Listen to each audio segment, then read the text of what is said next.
They were throwing a birthday party in my house, and I didn't even know they existed. I'd barely gotten back from deployment, duffel still in hand, when I saw the balloons dancing behind my own windows, and honestly, for a split second, I thought maybe I'd lost my mind or gotten the address wrong. But there it was, my name, replaced by somebody else's, right on the mailbox.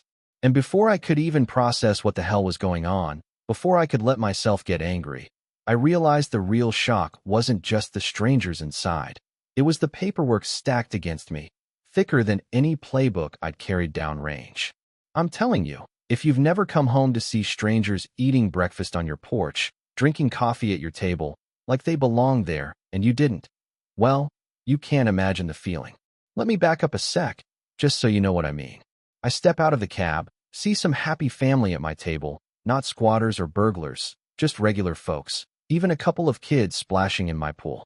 The woman looks up from her mug like I'm the one out of place. Her husband folds his newspaper and stares at me with that look you give when a coyote wanders onto your land. Then the door opens, and out walks Nora Whitman, silver hair pulled so tight it probably hurt.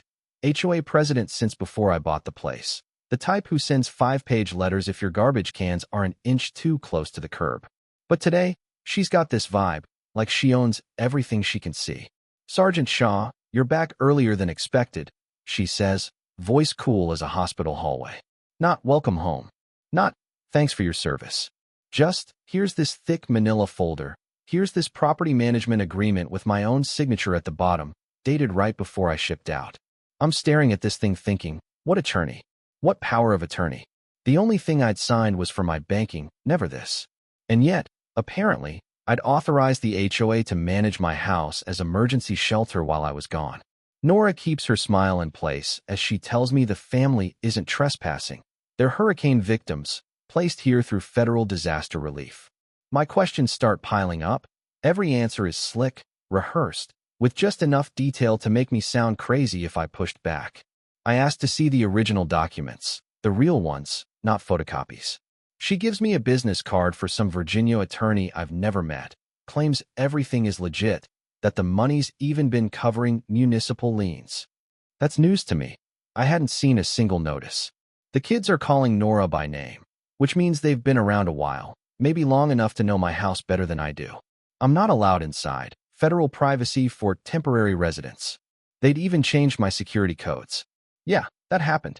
Every move I made, there was another wall. Federal this, municipal that, privacy regulations that somehow locked me out of my own place. The longer I stood in my own driveway, the more it felt like some kind of nightmare. Except I wasn't waking up. And Nora? She had an answer for everything. She even tried to recommend veteran housing resources, like she was doing me a favor. So I drove straight to the courthouse. If my name was still on that deed, this was still my house, right? Turns out, yeah, I was still the owner, no official emergency agreement on file, but there were thousands in city liens racked up during my deployment. Either the city was writing up violations on a house the feds were using, or someone was faking paperwork to keep the racket going. That night, I parked across the street and watched my own house. Yeah, a little pathetic, but what would you have done? Families came and went, groceries delivered, official-looking cars, even routine compliance, visits that seemed anything but casual. I called the attorney, got voicemail, then researched her practice. Real enough, lots of military clients, glowing testimonials.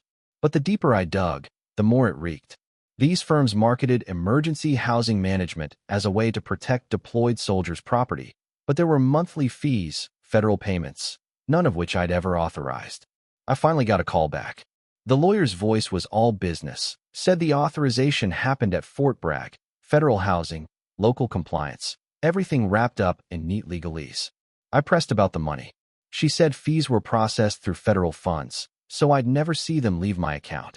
When I demanded the actual authorization, she clammed up, said it was classified, hung up on me. This was a maze, and everyone was sending me in circles. Military points to civilian, civilian points to federal.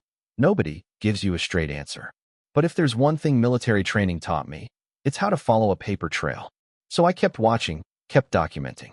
Pizza deliveries, government vehicles, strangers showing up like it was a federal annex. The Petersons, this poor family in my house, they weren't crooks, they were just caught in the machine. But I wasn't about to roll over. I called my buddy Derek. Guy's a wizard with networks and digital footprints.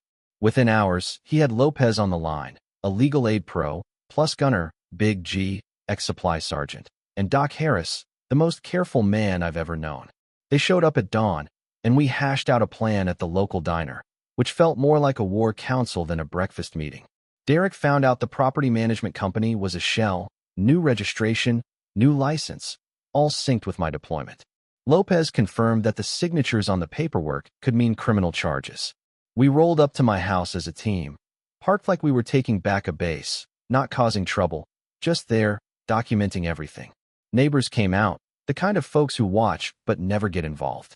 Nora showed up, cold and condescending as ever, tried to flex federal authority, but Lopez handed her his card, made it clear we knew our rights. And you know what? That's when I learned Lopez had been tracking cases just like mine. HOA fraud, military families targeted while overseas, even a map with red dots showing victims right in my own neighborhood. 6 dots, 2-block radius. This wasn't random. The next day, my truck was towed, some fake violation, $250 fine, all orchestrated through businesses connected to Nora's family. Every time we challenged them, they escalated.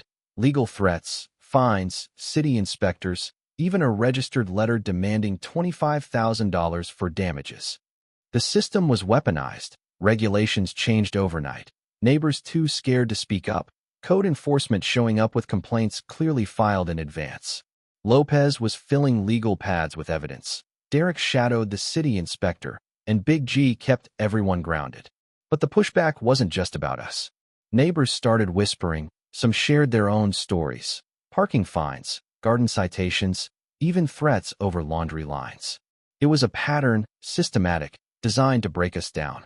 We decided to fight in broad daylight, hosted a property rights session in my backyard, invited the whole block. People showed up, shared their own war stories. One woman even brought proof of forged documents. A former HOA vice president stepped forward, shaking with nerves, showing us how Nora had manipulated board meetings and targeted certain homes. The more we shared, the more the real story spread. The fake federal social media accounts began smearing us, claiming we were anti-government, trying to disrupt relief programs.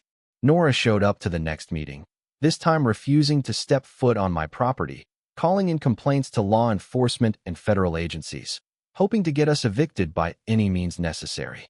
Then came the cops, 3 patrol cars, federal sedan, officers polite but cold, demanding to see our permits for unauthorized assembly. Lopez, cool as ever, handed over everything, demanded to see a federal court order before we'd be moved. The lead cop, Mike Thompson, pulled me aside and said quietly, "We served together at Campbell. This isn't normal. Somebody up the chain is making calls." He became an unexpected ally, told me to keep documenting, even handed me his card. The next week, it was full-on bureaucratic assault. Federal housing inspectors, disaster relief compliance officers, each one citing new violations. By Friday, Lopez was being targeted at work. Threats of discipline for obstructing federal programs. All bogus, all meant to tie us up in red tape. But for every punch they threw, we had a counter. Derek traced fake social accounts. Doc built a timeline. Neighbors brought evidence. Lopez filed a federal complaint. The FBI started sniffing around. One day, supposed federal contractors came to surveil my house. Turns out, Big G recognized the lead guy from an old Blackwater gig. The contractor had no idea he was part of a scam, quit on the spot, and reported the operation to his own company. That's when things unraveled. Videos of the fake federal agents hit watchdog forums. Public support snowballed. Finally, the FBI's Federal Program Integrity Division called me direct. Agent Williams said they'd been tracking federal housing fraud targeting deployed military across multiple states. Nora's crew was just the latest branch. She told me our documentation, community organizing, and Lopez's complaint helped trigger the bust. Wednesday afternoon, the feds showed up in force. Unmarked cars everywhere, real agents hauling out boxes of evidence. Nora and her family led away in cuffs. The federal locksmith reset every lock on my house. Neighbors stood outside cheering. The sense of justice was almost overwhelming, but the real win wasn't just for me. The scam was busted wide open. Millions in stolen aid, A network of fake programs, hundreds of military families targeted. 6 weeks later, the news called it one of the largest federal program frauds ever uncovered targeting veterans. New laws were being drafted, stolen money being returned. My buddies went back to their lives, helping other vets stay safe.